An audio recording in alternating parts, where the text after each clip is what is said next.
1984 में अचानक बजरंग दल क्यों बना? क्या सच में सरकार ने रथ यात्रा को सुरक्षा देने से मना कर दिया था? और कैसे एक स्थानीय युवा दल कुछ इस सालों में देश के सबसे विवादित ताकतों में बदल गया?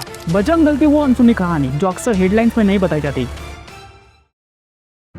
बजरंग दल की कहानी शुरू होती है 1984 से, लेकिन हमें जाना होगा 1980 के दशक में, जब अयोध्या में राम जन्मभूमि को लेकर आंदोलन तेज होने लगा। इस आंदोलन का नेतृत्व मुख्य रूप से विश्व हिंदू परिषद कर रही थी और इस आंदोलन का मुख्य उद्देश्य था अयोध्या में राम मंदिर का निर्माण करना। 1984 में राम जानकी रथ यात्रा की योजना बनी।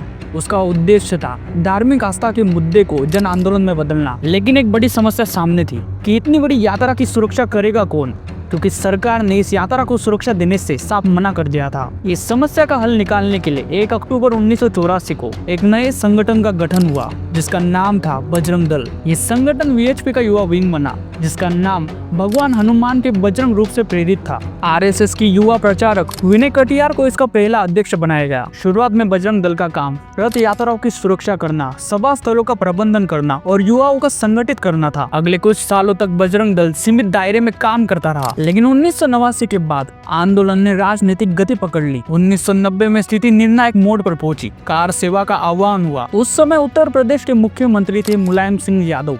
उन्होंने कहा था कि परिंदा भी पर नहीं मार सकेगा। सरकार ने साफ संकेत दिया कि अयोध्या में किसी भी कीमत पर भीड़ को प्रवेश करने नहीं दिया जाएगा। आंदोलन से जुड़े हुए लोगों का आरोप था कि राज्य सरकार ने रथ यात्राओं को सुरक्षा उपलब्ध नहीं कराई और प्रशासनिक स्तर पर सख्ती बरती गई। अक्टूबर 1990 में जब कार सेवक अयोध्या की ओर बढ़े तो पुलिस और प्रदर्शनकारियों के बीच टकराव हुआ, गोली चली और कई कार सेवकों की मौत हो गई। इस घटना ने आंदोलन को भावनात्मक ऊर्जा दी और बजरंग दल जैसे कई संगठनों के लिए एक निर्णायक क्षण साबित हुआ। उनके समर्थकों के बीच ये धारणा मजबूत हुई कि वो धार्मिक अधिकारों की लड़ाई लड़ रहे हैं, जबकि आलोचकों ने इससे कानून व्यवस्था को एक चुनौती बताया। फिर आया 6 दिसंबर 1992 का वो दिन।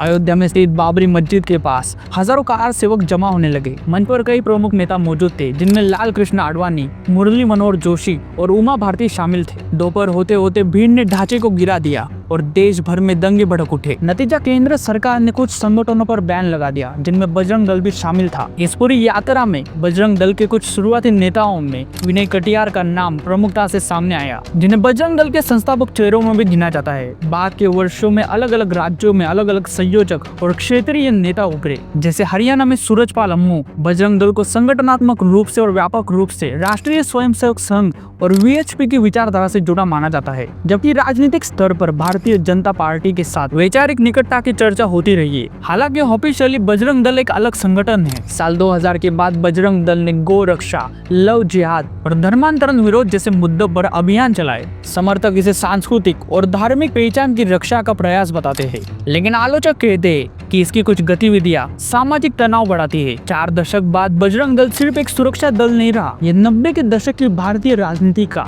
एक स्थायी हिस्सा बन चुका है। बजरंग दल की कहानी आंदोलन, सत्ता, टकराव और वैचारिक संघर्ष की कहानी है। कुछ लोगों के लिए ये आस्था की आवाज है तो कुछ लोगों के लिए ये विवाद का प्रतीक। लेकिन इतना तय है कि 1984 से शुरू हुई ये यात्रा भारत के राजनीतिक इतिहास के सबसे महत्वपूर्ण अध्यायों में से एक बन चुकी है। इतिहास सिर्फ घटनाओं से नहीं बनता, बल्कि उन संगठनों से बनता है जो उन्हें दिशा देते हैं। तो बजरंग दल के बारे में आपका क्या विचार है, ये मुझे कमेंट्स में जरूर बताइए।